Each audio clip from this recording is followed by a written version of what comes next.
अस्सलामुअलैकुम। बोल news headquarters में आपको खुशामदीद कहेंगे। मैं हूं आपके साथ सहरिश जुहेब। मैं हूं अरबाब जहांगीर। मैं हूं महविश निसार। हेडलाइंस आपने मुलाहिजा की, बुलेटिन में बात होगी। चीफ ने ठान ली, तकर्री के उसूल क्या? कप्तान का प्लान और मुंह दिखाई किसकी? सबसे पहले बात करेंगे army chief general Qamar Javed Bajwa की, जिन्होंने कहा है कि फौज खुद को सियासत से दूर कर चुकी है और दूर ही रहना चाहती है। अमेरिका में बातचीत करते हुए सेपा सालार ने कहा, मुद्दत पूरी होगी तो ओहदा छोड़ देंगे। आर्मी चीफ ने अमेरिका में आला ओहदेदारों से भी मुलाकातें की। दो तरफा ताल्लुकात पर बातचीत की गई।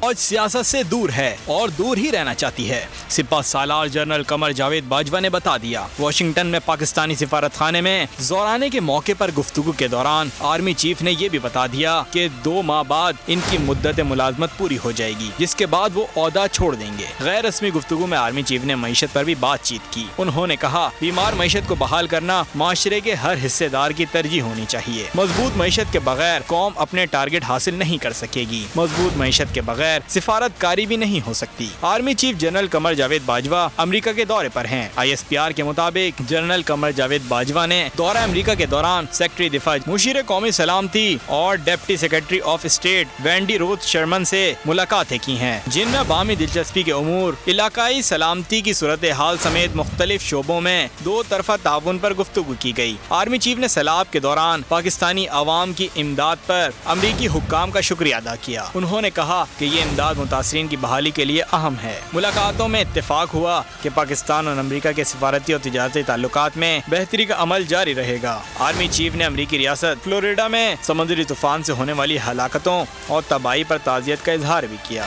वज़ीर दिफा ख्वाजा आसिफ कहते हैं, आर्मी चीफ के दौरे अमेरिका के दौरान बयान से इब्हाम दूर हुआ है, लेकिन नया आर्मी चीफ कौन होगा अभी फैसला नहीं हुआ।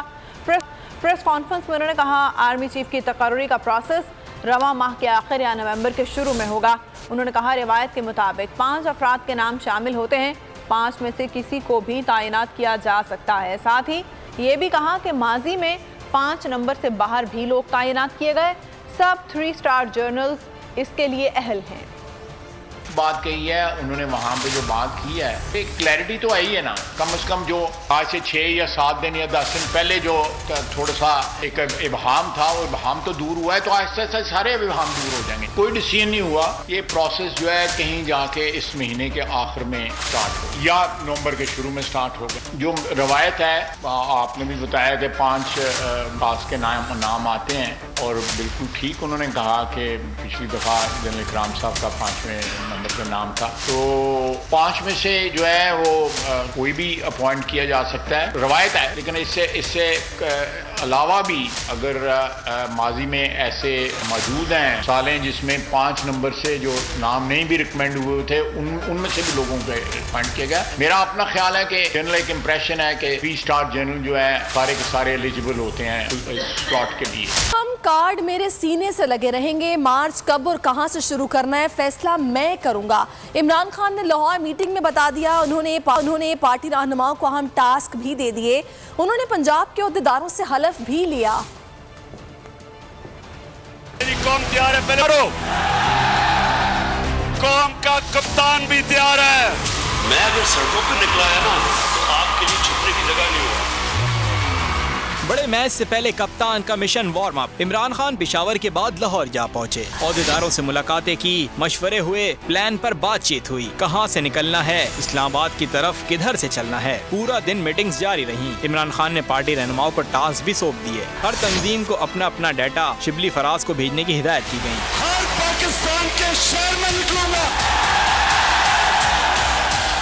ओहदेदारों से बातचीत करते हुए इमरान खान ने कहा, हकीकी आज़ादी मार्च से मुताल्लिक अहम कार्ड मेरे सीने से लगे रहेंगे। मार्च का आगाज कहां से होगा, वक्त और जगह का तयन मैं करूंगा। जब मैं कॉल दूंगा, वो आखिरी कॉल होगी।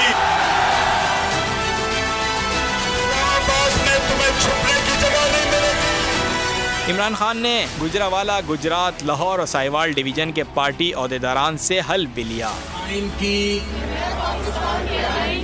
पासदारी करूंगा।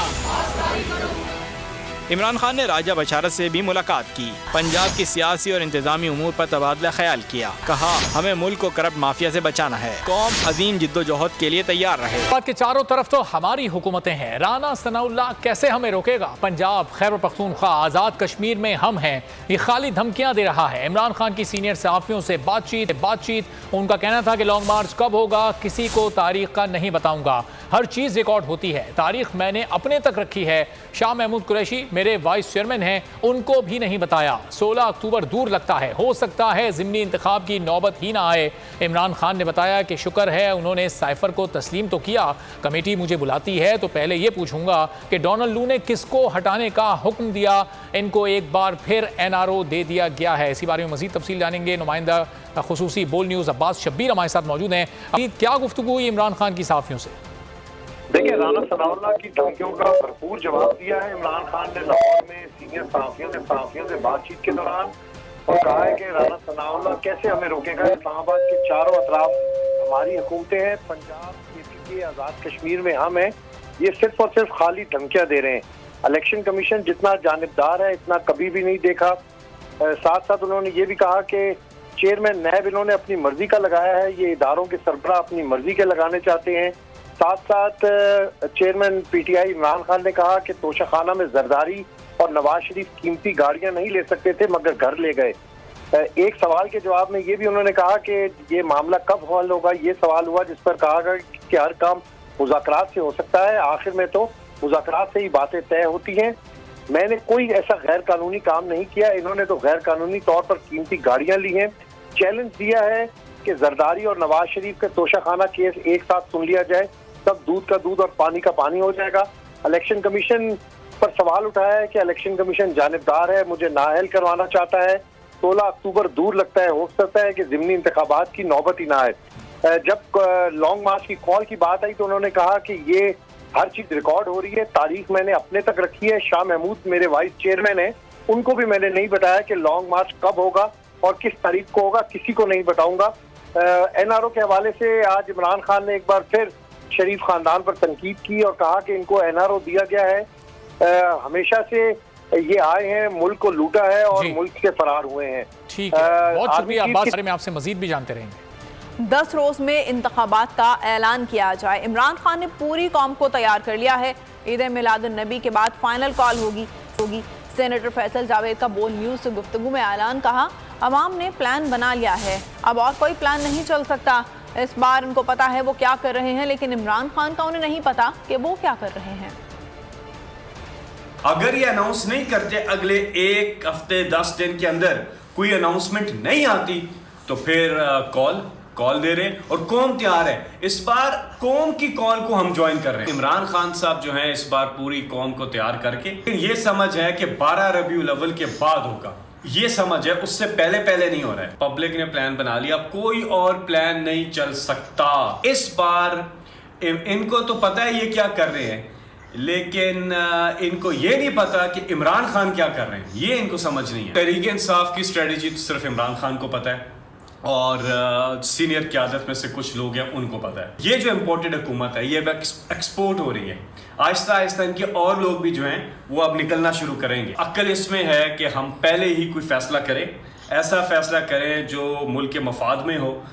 इमरान खान और अवाम से खौफजदा शहबाज सरकार ने इस्लामाबाद को मकबूजा इलाका बना दिया है। इमारतों की सिक्योरिटी के लिए फौज को बुला लिया। तहरीक इंसाफ के लॉन्ग मार्च के खौफ से इस्लामाबाद में जगह जगह कंटेनर्स की दीवारें उठाई जाने लगी।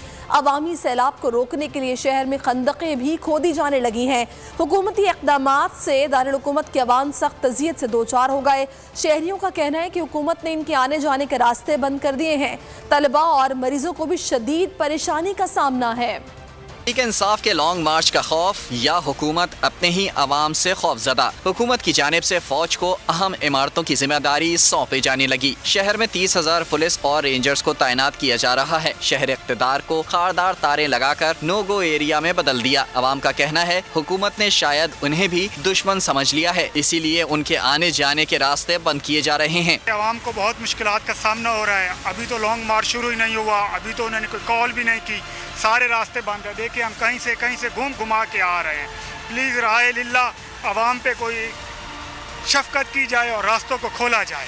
इनको रास्ते खोलने चाहिए, ये आवाम के लिए बड़ा मसला है। इमरान खान ने लॉन्ग मार्च की कॉल दी नहीं, तारीख बताई नहीं, लेकिन राना एंड कंपनी खौफजदा हो गई। दारुल हुकूमत में सड़कों की बंदिश। इस्लामाबाद हाई कोर्ट ने आपारा मेलोडी रोड फौरी खोलने का हुक्म दे दिया। सड़कों की बंदिश के खिलाफ केस में डिप्टी कमिश्नर इरफान नवाज अदालत के सामने पेश। केस के दौरान अदालत ने रिमार्क दिए, कानून अभी तो चंद अफराद के मुताबिक ही चल रहा है, जमीनी हकाइक यही है। सियासी जोड़ तोड़ तेज। पासपोर्ट मिलते ही मुस्लिम लीग नून की नायब सदर मरियम नवाज ने लंदन के लिए उड़ान भर ली। निजी एयरलाइन की परवाज के जरिए लंदन चली गईं। कहती हैं, मुझसे इंतजार नहीं हो रहा कि कब जहाज लैंड करे और वालिद से मुलाकात हो। 3 साल से वालिद से नहीं मिली। मरियम नवाज 1 माह तक लंदन में क़याम करेंगी। सियासी हिकमत अमली पर वालिद से मुशावरत होगी। बाप और बेटी की वापसी एक साथ 6 नवंबर को मुतवक्किल है। हुक्म के बाद मरियम नवाज की फुर्तियां। कल पासपोर्ट वापस मिला। मरियम नवाज आज लंदन परवास कर गईं। मरियम नवाज ने अल्लामा इकबाल इंटरनेशनल एयरपोर्ट लाहौर से निजी एयरलाइन की परवाज QR629 से बरास्ता दोहा लंदन के लिए परवास की। लंदन रवानगी से कबल नून लीग की नायब सदर ने दादा दादी और वालदा की कब्रों पर फातिहा ख्वानी भी की। जराए के मुताबिक मरियम नवाज लंदन में वालिद से सियासी उमूर पर मुशावरत करेंगी। लंदन में उनका क़याम लगभग 1 माह पर मुहित होगा। उनकी वतन वापसी नवाज शरीफ के हमरा 6 नवंबर को मुतवक्के है। मीडिया से गुफ्तगू में मरियम नवाज ने कहा, वालिद से मिलने के लिए बेताब हूँ। 3 साल से वालिद से नहीं मिली। नवाज शरीफ हुसैन नवाज और हसन नवाज के हमरा लंदन के एवनफील्ड अपार्टमेंट्स में रिहाइश पजीर हैं। 30 साल से आपकी हुकूमत है, फिर भी सर्जरी कराने लंदन क्यों जाना पड़ रहा है? एयरपोर्ट पर शहरी ने मरियम नवाज से सवाल पूछ लिया। मरियम नवाज पहले तस्वीरें बनवा रही थी, सवाल सुनते ही लिफ्ट में सवार हो गई। कुछ लिखी थी आपसे कि 30 सालों से आपकी गवर्नमेंट है, अभी तक कोई ऐसा हॉस्पिटल नहीं बना पाकिस्तान में जिसपे आपकी सर्जरी हो सके। नहीं, 30 साल हो गए हैं। अब पहले पिक्चर बनवा रही थी, अभी चली गई है। एक छोटा सा सवाल पूछा है, 30 साल से ये हम पे गवर्नमेंट कर रहे हैं और अभी जो है सर्जरी अपनी जो है वो लंदन से करवानी चाह रही है। क्या क्रिटिसाइज करने के अलावा भी कोई बात नहीं, वो उनसे एक सवाल पूछा है, उसके बाद जो है चली गई है, भाग गई है। पहले जो है वो बात कर रही थी।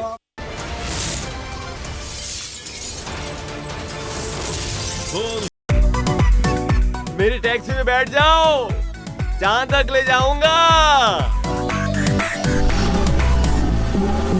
आई है टैक्सी कैश, टैक्सी कैश, आई है टैक्सी कैश, टैक्सी कैश, आई है टैक्सी कैश।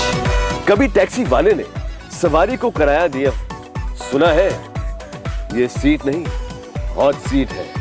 अब जिंदगी में करेंगे ऐश, क्योंकि आ गई है टैक्सी कैश। टैक्सी कैश पीर और मंगल रात 9 बजे सिर्फ बोल एंटरटेनमेंट पर। इंटरनेशनल मीडिया पर बोल छा गया। बोल बना हक और सच की आवाज। पाकिस्तान में बोल न्यूज को बंद क्यों किया जा रहा है? इंटरनेशनल मीडिया और अमेरिकी काउंसिल ऑफ फॉरेन रिलेशन समेत हर प्लेटफॉर्म पर बोल न्यूज के चर्चे। बोल न्यूज की हक और सच की आवाज बंद करने पर सवालात उठाए जाने लगे। सबसे ज्यादा व्यूज, सबसे ज्यादा रील्स और सबसे ज्यादा रेटिंग के साथ बोल अब भी नंबर 1 पोजीशन पर बरकरार। अगर आपको ये वीडियो पसंद आई है तो लाइक पर क्लिक कीजिए, सब्सक्राइब करें और बेल दबाएं ताकि कोई खबर रह न जाए।